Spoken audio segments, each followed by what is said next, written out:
Welcome to utcaistudio, AI-powered, creativity-fueled. Today we're going to uncover the invisible war being fought right now. And the battlefield, it's your brain. I'm not talking about a sci-fi movie here. This is a real slow, gradual conflict. And the weapons aren't what you think. They're comfort, convenience, and confusion. And the target, well, is your mind. Now, I know that might sound a little dramatic, right? An invisible war, but get this. Projections show that by 2025, the average person is going to be spending over 6 hours a day staring at screens. Now do the math on that. It adds up to a staggering 17 years of your adult life. Just let that sink in for a second. 17 years. So the real question becomes, what's actually happening to our brains during all that time? Does this sound familiar to you? I mean, it's such a simple example, but it points to a huge phenomenon. We've basically offloaded a simple memory task to our phones, and that little cognitive muscle has gotten weaker. That leads us to the single most important question. Are you using the tech, or is the tech using you?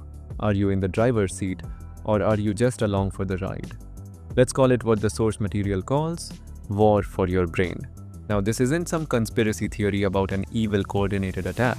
It might just be, the collateral damage of giant companies fighting for power and profit. But either way, the bottom line is, there are forces out there that are measurably weakening our ability to think for ourselves. And today we are going to break down exactly what they are and, more importantly, what you can do about it. And this right here, this is the core principle for surviving and even thriving in the modern world. I love the analogy that technology is like fire. It can either warm your house or it can burn it to the ground. The difference is all about control. When you use technology with a specific purpose, with intention, it's an incredible tool. But when it starts using your attention without your permission, well, that's when things get dicey. So let's take this idea and apply it to the big one, the new frontier, artificial intelligence. The key concept here has a name. It's called cognitive offloading. It's basically just handing off the heavy mental lifting. That's just a fancy way of saying we're not just handing over simple tasks anymore.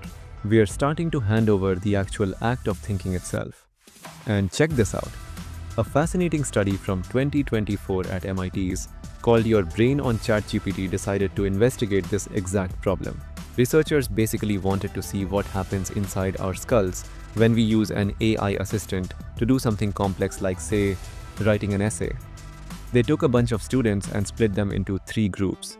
The first group, they got to use a large language model, the kind of AI behind stuff like ChatGPT. The second group got a classic search engine like Google. And the third group, they had to rely on nothing but on their own brains, just pure old school brain power. And the results were pretty chilling. Researchers hooked people up to EEGs, and what they saw was this clear step-by-step decline.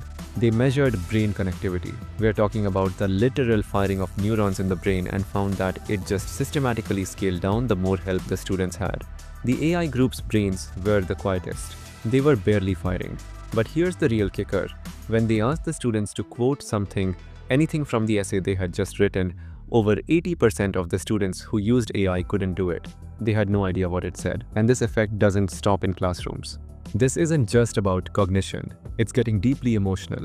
An MIT study found that 12% of users of AI companion apps started using them specifically to deal with loneliness.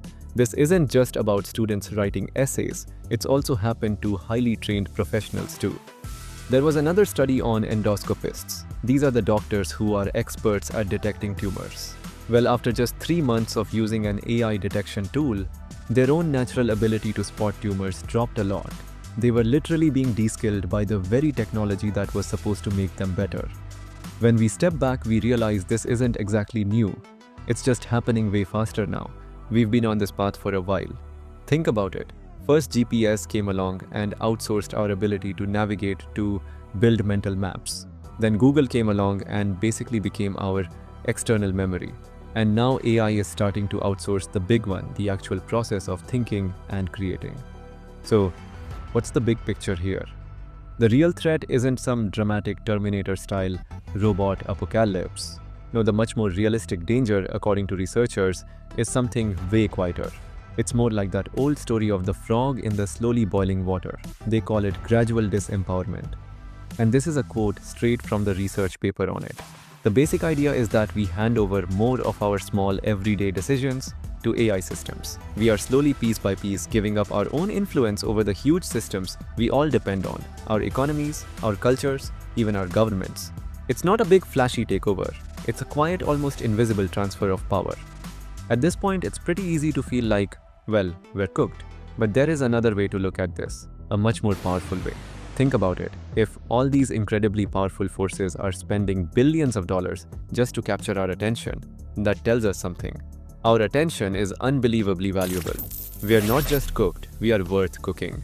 The truth is, our trained, focused, independent human brain is the single biggest threat to the way things are. So you are the solution.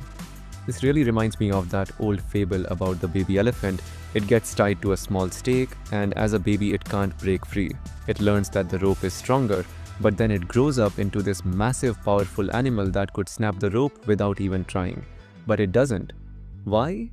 Because it learned it was powerless. And that is the trap of learned helplessness. The truth is, we are strong enough to break the rope. We just must realize it and decide to try. So how do we start trying? How do we build the mental muscle we need to finally snap that rope? By running what researchers call a cognitive workout. 5 simple habits you can start today to reclaim your brain. We're not powerless here. You can train your brain to work with AI instead of being weakened by it. Here's the workout. First, scroll with a goal. Before you unlock your phone, pause and ask, why am I picking this up right now? If there's no reason, don't scroll. Second, build a bullshit filter. Learn basic cognitive biases and logical fallacies. It trains your brain to spot bad arguments before they hook you. Third, upgrade your media literacy. Ask one powerful question every time you see a claim.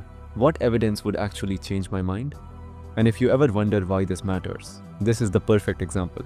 Check this out. Homicide, which accounts for less than 1% of all deaths in the US, gets somewhere between 40 and 50% of all media coverage about death. Meanwhile, heart disease, which is the #1 killer at nearly 30%, gets a measly 2.3% of the coverage. It's a stark reminder that what we see on the news isn't reality. It's a very specific version of reality curated to grab your attention. Fourth, resist the algorithm. Spend time where you choose what to learn, not on feeds designed to keep you hooked. Try creating what's called a digital garden. It's basically your own little corner of the internet, a simple website or blog where you curate your own thoughts and discoveries. The key is, it's organized by ideas and topics that you care about, not just by a never-ending timeline. And finally, recover your humanity. Spend time with stories that make you think. Shows like The Twilight Zone remind us of what technology can take and what makes us human. AI isn't the enemy. Losing control of your attention is. The real question is still the same. Are you using the tech or is it using you? And this quote from the man himself, Rod Serling, just nails the whole point of this entire cognitive workout. The ultimate obscenity is not caring, not doing something about what you feel, just drawing back and drawing in. See, the biggest threat isn't the tech. It's us becoming apathetic. It's us just shrugging our shoulders and letting it happen. The goal is to stay engaged, to care, to actually feel. And that brings us right back to where we started. This technology isn't going anywhere. This war for our attention, it's only going to get more intense. So the choice is still there, and it's a choice you have to make every single time you unlock your phone. Treat AI like an intern, not your boss. The question is, will you be the user or will you be the one that gets used? Thanks for watching UTC AI Studio, AI powered, creativity fueled. I'll see you in the next video, where we explore more AI integrations in our daily lives. Till then, as always, keep learning, keep building, and keep creating with AI.